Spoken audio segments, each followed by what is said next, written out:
Stefanski's blunt message to Shedeur Sanders. QB1 dream fading amid roster decisions. Deion Sanders' son has 1 month left to lock in his place on the team. I have a plan that's in pencil, warned Kevin Stefanski just days ago. Although the caution applied to the entire Cleveland Browns roster, the words struck a chord for rookie quarterback Shedeur Sanders, whose position is growing increasingly precarious as the deadline to make the final 53-man roster approaches. The Browns' quarterback room is one of the most unpredictable this offseason. Veteran Joe Flacco and fifth-year player Kenny Pickett lead the race for the QB1 spot. Rookie Dillon Gabriel has quietly climbed the ranks, while Sanders appears to be losing favor in Stefanski's rotation. Multiple insiders report that while Sanders impressed during OTAs and minicamps, that early momentum has cooled, leaving him in a vulnerable position. Stefanski's recent remarks only underscore how competitive the road ahead remains. Shedeur falls behind in QB depth chart. Training camp is well underway in Berea, Ohio. Although Stefanski hasn't officially confirmed the pecking order, ESPN Browns beat writer Daniel Oyefusi revealed a working depth chart based on the quarterback's early performances. Kenny Pickett handled all first-team offense reps in 11-on-11 drills, followed by Dillon Gabriel with the second team and Shedeur Sanders with the third team. No 11-on-11 reps for Flacco. Despite Flacco's absence from scrimmage reps, it's unlikely the Browns' front office will part with the veteran quarterback they recently signed to a $4.3 million deal. Stefanski, meanwhile, made it clear the evaluations are ongoing. We have to take in information every single day and adjust from there. Reporters like Sahaj Kaur of Essentially Sports interpret Stefanski's stance as an ominous signal. Sanders might be tracking toward a QB3 or even QB4 designation. And in the worst-case scenario, he might not make the team at all. Training with the third string doesn't guarantee exclusion, but every missed rep narrows Sanders' window. Teams must finalize their 53-man rosters by August 26th, and only then will the fate of Shedeur Sanders be sealed. The sun was still rising over Berea, Ohio, when Shedeur Sanders laced up his cleats and jogged toward the practice field. The smell of damp grass and fresh paint on the yard lines hung in the air, but his mind wasn't on the simple details anymore. Training camp had become something far heavier than sprints and play installs. Every throw, every rep, felt like a referendum on his future. Coach Kevin Stefanski stood near midfield, arms folded, clipboard tucked under his elbow. His posture was calm as always, but there was a tension in his gaze that made Shedeur's stomach tighten. He'd grown up around coaches, grown up hearing his father, Deion Sanders, preach about focus and proving doubters wrong. But this morning, something felt different. Sanders.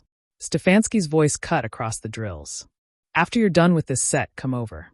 Shedeur executed the final play in the sequence, zipping a 20-yard out to a reserve receiver. The ball was crisp, but the rhythm felt forced, like trying to write poetry in a foreign language. He jogged over, helmet tucked under his arm, sweat dripping down his chin. Yes, coach? Stefanski didn't soften his tone. You've been competing. I'll give you that. But I need you to hear me straight. Right now, the QB1 spot isn't trending your way. The words hit harder than a blindside sack. Shedeur's heartbeat quickened. He wanted to argue, to rattle off statistics from college, to remind Stefanski of the 2-minute drills he'd aced last week. But instead, he listened. The roster's in flux, Stefanski continued. We're evaluating every day. Dillon's been sharper in the red zone. Kenny's making decisions faster. And the truth is, Shedeur, you're still playing like you're in Boulder, waiting for something to break open instead of anticipating it. Shedeur clenched his jaw. He had heard similar critiques back in Colorado, back when everyone doubted that he could succeed at a Power 5 level. And he'd silenced them. But here, in the crucible of the NFL, nothing carried over. Every ounce of respect had to be earned again. So what are you saying? He finally asked. Stefanski took a step closer, lowering his voice.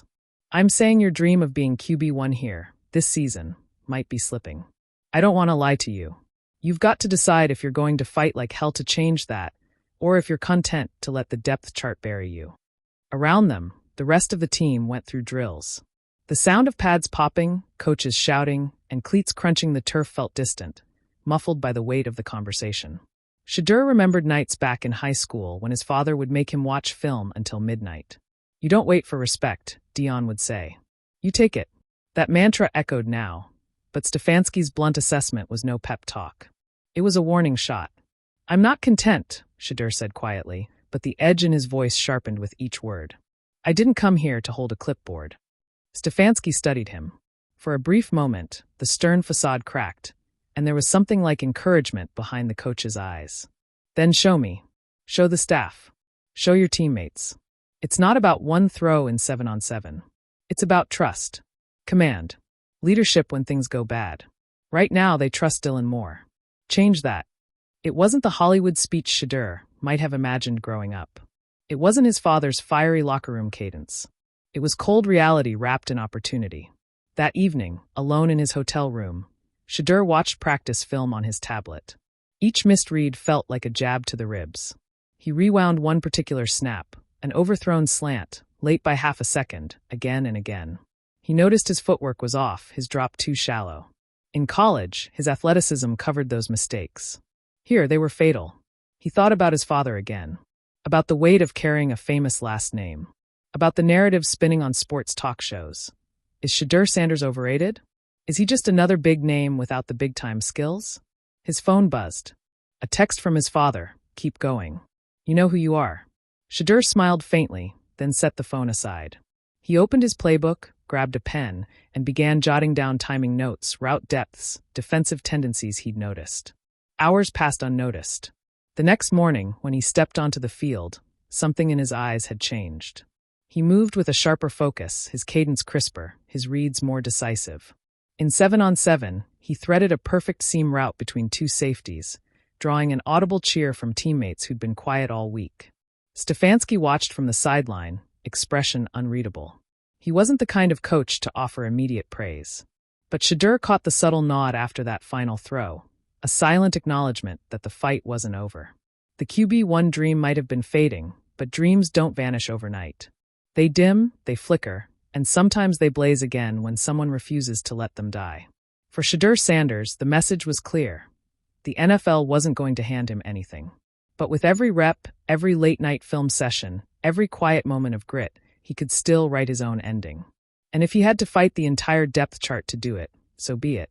Because as the sun set over training camp that night, Shedeur whispered to himself, "This story isn't finished."